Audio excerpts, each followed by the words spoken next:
கேள்வி: ஆன்மீக சேவையாளர்களாகிய நீங்கள் அனைவருக்கும் எதனையிட்டு எச்சரிக்கை செய்ய வேண்டும்? பதில்: நீங்கள் அனைவருக்கும் எச்சரிக்கை செய்யுங்கள். இதுவே அதே மகாபாரத யுத்த காலமாகும். இந்த பழைய உலகம் இப்பொழுது அழிக்கப்பட உள்ளது. தந்தை புதிய உலகை ஸ்தாபிப்பதற்கு தூண்டுகின்றார். விநாசத்தின் பின்னர் வெற்றி குரல்கள் ஒலிக்கும். விநாசம் இடம்பெறுவதற்கு முன்னர் எவ்வாறு நீங்கள் அனைவருக்கும் தந்தையின் அறிமுகத்தை கொடுக்கலாம் என்பதை நீங்கள் அனைவரும் ஒன்று கூடி கலந்தாலோசிக்க வேண்டும். பாடல்: நீங்கள் பகலை உண்பதிலும் இரவை உறங்குவதிலும் வீணாக்கினீர்கள். ஓம் சாந்தி. தாரணைக்கான சாராம்சம்: 1. உங்களை உலக அதிபதிகள் ஆக்குகின்ற இக்கல்வியை உங்களுக்கு கற்பிப்பதற்கு தந்தை வந்துவிட்டார். ஆகவே ஒருபொழுதும் உங்களுக்கு நேரம் இல்லை என்று கூறாதீர்கள். ஸ்ரீமத்தை பின்பற்றி உங்கள் சரீரம், மனம், செல்வத்தின் மூலம் பாரதத்தை ஸ்வர்க்கம் ஆக்குவதற்கு சேவை செய்யுங்கள். உங்கள் மத்தியில் இந்த ஞானத்தின் மிகவும் இனிய விடயங்களையே செவிமடுத்து பேசுங்கள். எப்பொழுதும் தந்தையின் வழிகாட்டலை நினைவு செய்யுங்கள். தீயதை கேட்காதீர்கள், தீயதை பேசாதீர்கள். ஆசீர்வாதம்: நீங்கள் விகாரத்தை வென்றவராகி அதன் மூலம் எல்லைக்கு உட்பட்ட ஆசைகள் அனைத்தையும் வெற்றி கொண்டு உலகை வென்றவர் ஆகுவீர்களாக.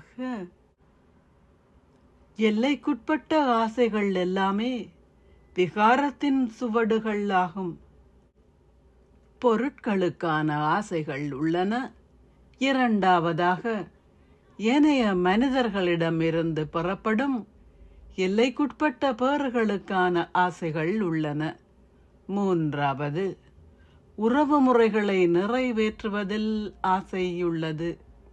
நான்காவதாக, சேவை செய்யும் நோக்கத்தில் ஏதாவது எல்லைக்குட்பட்ட ஆசை உள்ளது.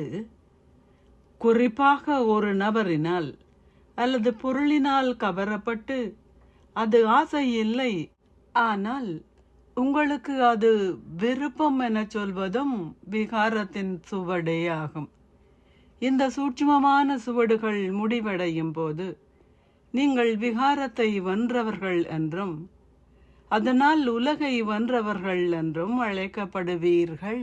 ஸ்லோகம்: உங்களின் இதயபூர்வமான இனங்காணுதலை கொண்டிருப்பதன் மூலம் இதயங்களுக்கு சௌகரியம் அளிக்கும் தந்தையின் ஆசீர்வாதங்களுக்கான உரிமையை பெற்றுக்கொள்ளுங்கள்.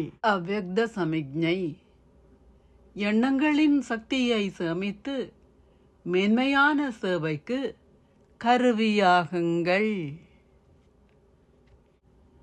உங்களின் மனம் ஒரு சூட்சுமமான சக்தி. அது உங்களின் கட்டுப்பாட்டிற்குள் இருக்க வேண்டும். அதாவது அதற்கு கொடுக்கப்படும் கட்டளைகளுக்கேற்ப அது எல்லாவற்றையும் செய்ய வேண்டும். அப்போது நீங்கள் திறமை சித்தியடையவும் ராஜ்ய உரிமையை பெறவும் அது உதவும். உங்களின் எண்ணங்களின் சக்தியை சேமிப்பதற்கு நீங்கள் நினைத்ததை மட்டுமே செய்யுங்கள். நில்லென நீங்கள் சொன்னதும் உங்களின் எண்ணங்கள் நிற்க வேண்டும். நீங்கள் சேவை செய்ய நினைக்கும் போது சேவை செய்வதில் மும்முரமாக ஈடுபடுங்கள். உங்களின் பரந்தாமத்தை நினைக்கும் போது பரந்தாமத்திற்கு செல்லுங்கள்.